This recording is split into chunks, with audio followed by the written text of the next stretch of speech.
Venez rêver à notre salon. Ce salon n'est pas réservé aux collectionneurs, il est ouvert à toutes les personnes qui ont aimé ou qui aiment les voitures ou l'univers de la voiture.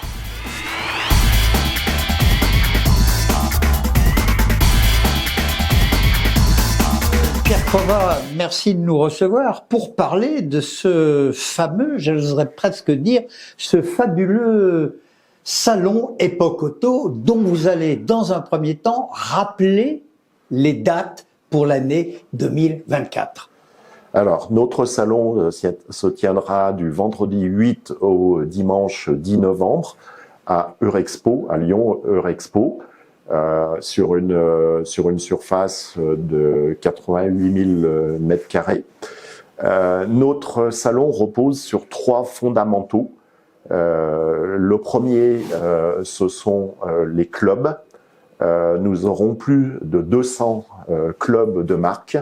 Des clubs qui peuvent être dédiés à une voiture, par exemple le Club 404, ou qui peuvent être dédiés à une marque, Club Peugeot ou Renault, voilà. L'autre fondamental, ce sont ce que nous appelons des plateaux. Ce sont nous, organisateurs du salon, qui organisons des expositions qui sont dédiées à un thème. Ces fondamentaux, on les retrouve chaque année. Donc, dans ces plateaux, nous avons systématiquement, chaque année, un plateau historique. Donc, cette année, ce sera la marque Hotchkiss qui sera mise à l'honneur. Nous avons un plateau véhicule populaire. Cette année, c'est la marque MG, la marque anglaise MG, Maurice Garage. Le troisième thème, le plateau prestige, sera la marque Berton. Et cette année, nous avons la chance de pouvoir exposer des véhicules prototypes qui viennent de la collection Berton, qui a été rachetée par l'association italienne des véhicules anciens. Donc nous aurons une vingtaine de véhicules conçus par Berton, dont la plupart sont inédits parce qu'ils n'ont pas été acceptés par les constructeurs et ils n'ont jamais été produits. Je reviens sur les 3 fondamentaux. J'en ai cité 2, les clubs auto, les plateaux, mais le 3e pilier, ce sont les marchands. Cette année, nous aurons plus de 700 marchands. Ces marchands représentent tout l'univers de la voiture. C'est-à-dire de la pièce détachée à l'automobile. À l'automobile, en passant par l'habillement, les miniatures, la librairie automobile. Qui est très importante. Voilà. Donc ce sont les 3 fondamentaux. Les marchands, les clubs et les plateaux. À côté de ces 3 plateaux, nous avons également cette année mis l'effort sur ce que l'on appelle les Young Timers. Donc les Young Timers, ce sont les véhicules qui ont entre 20 et 30 ans. Et ce segment du véhicule ancien est en pleine expansion. Un exemple d'automobile dans ce créneau ? Par exemple, c'est la 205 GTI, qui est très représentative. Mais qui, entre guillemets, juridiquement, ne fait pas partie des voitures anciennes. Voilà, Voilà. Prochainement, voilà. Donc, ce segment attire des quadras ou des jeunes ou des cinquantenaires qui ont envie de revoir le véhicule de leurs 20 ans. Et ce sont des véhicules qui sont plus fiables, que l'on peut utiliser beaucoup plus facilement parce qu'ils ont le confort d'un véhicule moderne. Donc cette année, nous aurons un plateau très élargi à ce type de véhicule. Et cette année, nous faisons un focus sur les véhicules japonais qui ont entre 20 et 30 ans. Ce sont des véhicules qui sont rares. C'était au début de l'importation des voitures automobiles japonaises sur l'Europe et la France en particulier. Et c'était à l'époque où il y avait encore des quotas sur le volume d'importation. Donc nous allons présenter des véhicules que la plupart des visiteurs n'ont pas encore vus. Et en parallèle de ce plateau, à l'intérieur du salon, nous travaillons avec un club dédié à ce type de véhicule japonais Youngtimer. et qui va organiser sur le parking, un rassemblement jusqu'à 150 voitures japonaises. Dans ces 3 thèmes que l'association 3A présente dans Époque Auto, est-ce qu'il y a des choses qui retiendront plus spécifiquement, comment dirais-je, l'intérêt des visiteurs ou des passionnés ou des collectionneurs ou de ceux qui veulent peut-être, et on y viendra après, faire du business, à savoir vendre et acheter des automobiles. Alors, on a bien compris que Époque Auto, 45e édition du nom de ce salon international organisé par l'association de bénévoles 3A, et ça fourmille d'idées, ça fourmille de présentations, de variétés, et dans tous les domaines relatifs à l'automobile et à la moto, hein, il faut en parler donc. Alors, en ce qui concerne la moto, cette année, nous allons avoir près de 1000 mètres carrés d'exposition dédiée à la moto. Nous doublons pratiquement la surface dédiée aux 2 roues, avec plusieurs thèmes. Le premier thème, ce sont les véhicules de la gendarmerie, les motos BMW de la police et de la gendarmerie. En flat twin. Voilà, les fameux flat twin que l'on voit au bord des routes depuis des décennies. Et il y a un deuxième focus sur les motos tout-terrain. Donc nous aurons des expositions sur les véhicules sur les motos de trial, les motos d'enduro et les motos de motocross. Vous parlez, Pierre, de véhicules, oui, de motos de la gendarmerie. Est-ce que dans le domaine professionnel, on peut trouver, je ne sais pas, peut-être des vieux camions de pompiers, je dis ça parce que il y a un musée à Lyon, ou des automobiles anciennes, on va dire professionnelles et typées professionnelles? C'est quelque chose que l'on peut trouver, du moins si ce n'est pour, comment dirais-je, se documenter, au moins pour l'œil. Alors, absolument. Chaque année, nous avons 2 plateaux dédiés aux véhicules utilitaires et aux véhicules berliers. Alors, en ce qui concerne les véhicules utilitaires, le plateau présentera notamment les camions qui ont participé au film les 100 000 $ au soleil avec Lino Ventura. Donc nous aurons ces camions sur le plateau utilitaire qui est un plateau qui est réalisé avec le soutien d'une association qui s'appelle PTRA, le transport routier. Et à côté de ça, avec le soutien de la Fondation Berliet, nous avons un autre plateau.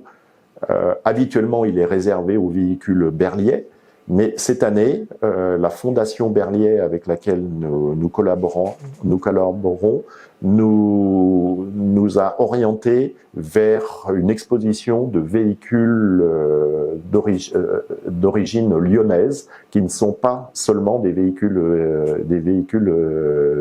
Berliet. Donc nous aurons un camion pompier, Rocher Schneider, un autre véhicule léger des gouttes.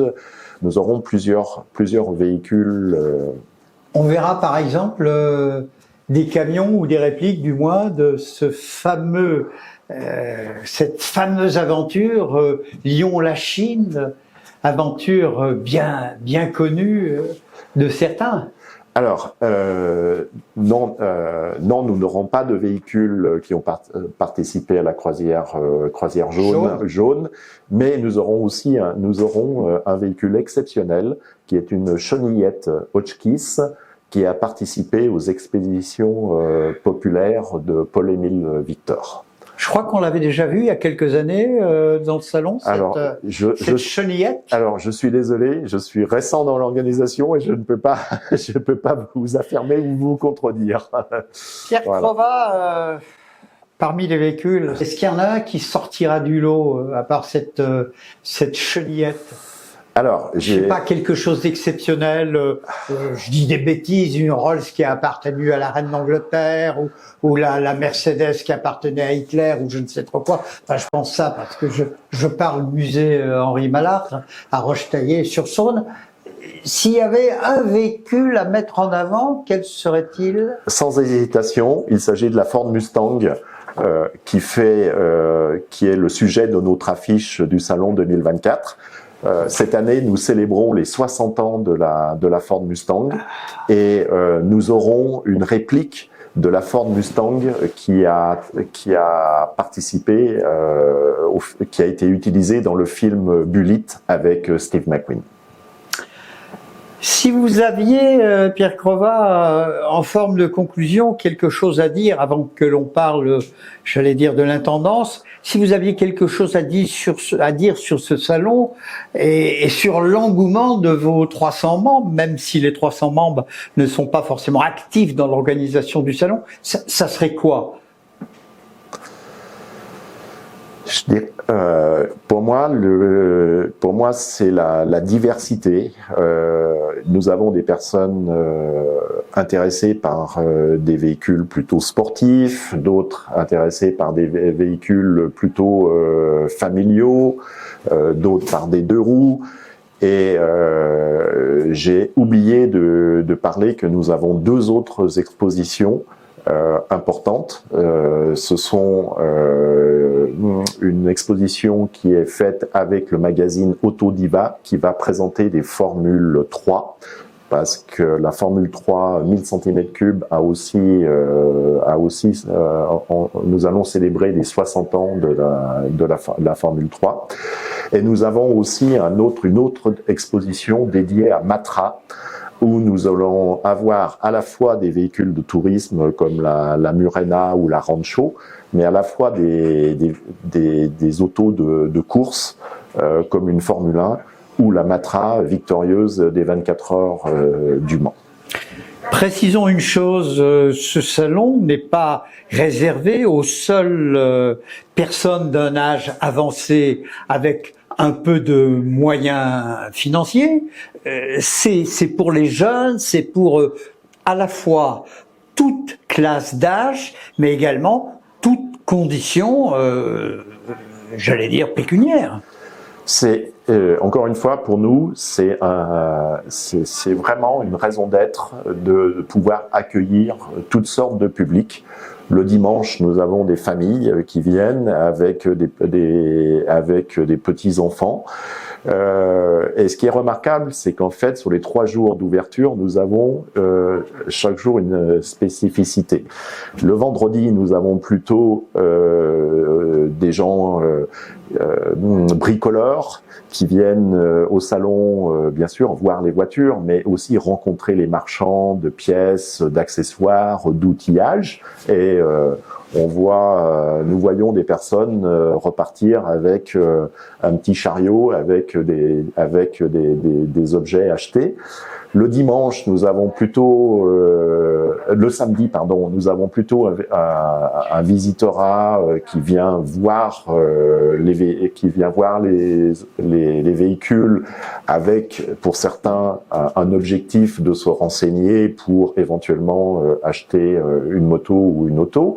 Et le dimanche, nous avons un public beaucoup plus familial.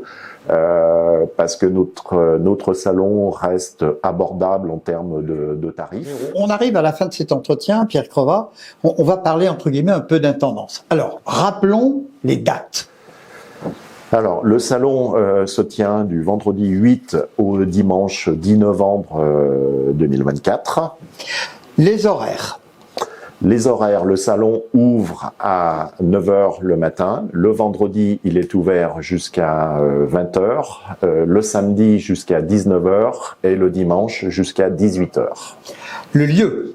Le lieu, c'est le parc d'exposition Eurexpo. Parlant d'Eurexpo, on fait comment pour aller à Eurexpo? Moyen de transport en commun, c'est très tendance, c'est très durable, ou parking? Alors, bien sûr, pour les personnes résidant sur Lyon, nous vous recommandons fortement d'utiliser les transports en commun. À partir, si vous vous rendez à l'arrêt Lassois, à Lassois, nous avons une navette directe entre Lassois et Eurexpo. C'est le bus numéro 100. Si vous venez en voiture, Nous avons les parkings sur le site Eurexpo. Pour rappel, il y a peut-être dans les auditeurs des personnes qui possèdent un véhicule de collection. Donc le parking, nous avons un parking qui est gratuit, réservé aux véhicules qui ont au moins 30 ans. Et pour faire face à l'afflux de visiteurs cette année, nous avons un partenariat avec Groupama Stadium et nous avons un parking, nous disposons de places qui peuvent être réservées à l'avance pour stationner à Groupama Stadium. Le prix forfaitaire est de 8 €. Navette comprise. Et comprend une navette pour l'ensemble des passagers d'une voiture entre le stade et le parc des expositions Eurexpo. Alors, le mot de la fin. Le mot de la fin, c'est venez rêver à notre salon. Ce salon n'est pas réservé aux collectionneurs, il est ouvert à toutes les personnes qui ont aimé ou qui aiment les voitures ou l'univers de la voiture. Merci Pierre Crovat. Et donc rendez-vous le 8, le 9 et le 10 novembre 2024 à Lyon Eurexpo pour ce 45e salon international qui s'appelle Époque Auto et qui est organisé par l'association des 3A. Merci à vous pour cette interview.